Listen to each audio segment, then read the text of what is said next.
আসসালামু আলাইকুম এভরিওয়ান। সবাই কেমন আছেন? আরেকটা নতুন রেসিপি নিয়ে চলে আসলাম। আজকে রান্না করব দুধ পুলি। প্রচণ্ড শীতে এরকম দুধের পুলি পিঠা খেতে ভালোই লাগে। আমি এখানে ২ কাপ নারকেল কুড়োনোতে 1/2 কাপ গুঁড়ো দুধ আর 1/2 কাপ দিয়ে দিয়েছি খেজুরের রাব। খেজুরের রস ঘন করে যে রাব তৈরি করা হয় তা।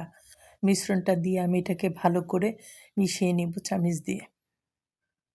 ভালো করে যখন এটা মিশানো হয়ে যাবে, গুঁড়ো দুধ, নারকেল আর খেজুরের রাব, তখন এটাকে আমি চুলায় জাল দিয়ে নেব।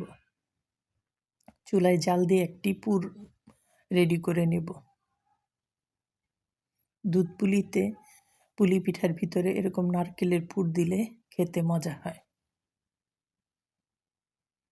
পুরে ভরা নারকেলের দুধ পুলি খেতেও অনেক মজা। রেডি হয়ে গেল আমার পুর। পুরটা ঠান্ডা করতে থাকবো। অন্যদিকে একটি পাত্রে 2.5 কাপ পানিতে আমি 2 কাপ থেকে 2.5 কাপ আতপ চালের গুঁড়ি দিয়ে একটি ডো তৈরি করে নেব। ভালো করে সিদ্ধ করে নেব।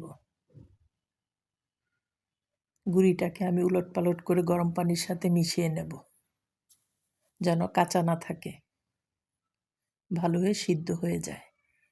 তাহলে ডো তৈরি করতেও সুন্দর হবে। এটাকে আমি সিদ্ধ করে একটু ঢেকে রাখব, যেন সুন্দর হয়। এরকম টেক্সচার হয়ে আসলে এটাকে নামিয়ে আমি হাত দিয়ে ময়ান করে নেব।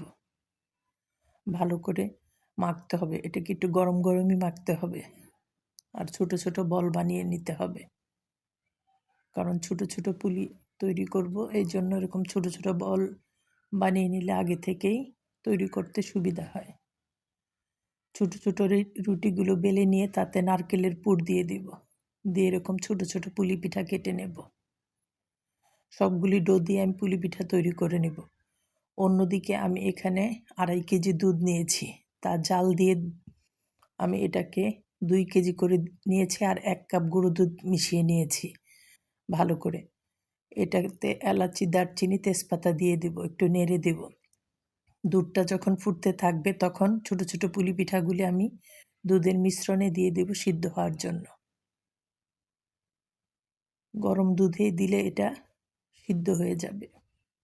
আর অন্যদিকে আমি খেজুরের গুড় অল্প পানি দিয়ে লিকুইড তৈরি করে নিয়েছি, আর অল্প একটু চালের গুঁড়ি আমি পানি দিয়ে মিশিয়ে এই দুধের মিশ্রণে ঢেলে নেড়ে দিয়েছি।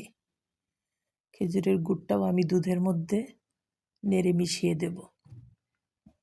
এভাবে খেজুরের গুড়টা যদি আমরা গলিয়ে দেই তাহলে দুধটা ফেটে যাওয়ার সম্ভাবনা কম থাকে। এভাবে জাল হয়ে যখন সিদ্ধ হয়ে আসবে তখন এটাকে আমি ঠান্ডা হওয়ার জন্য রেখে দেব। রেডি হয়ে গেল আমার দুধ পুলি পিঠা।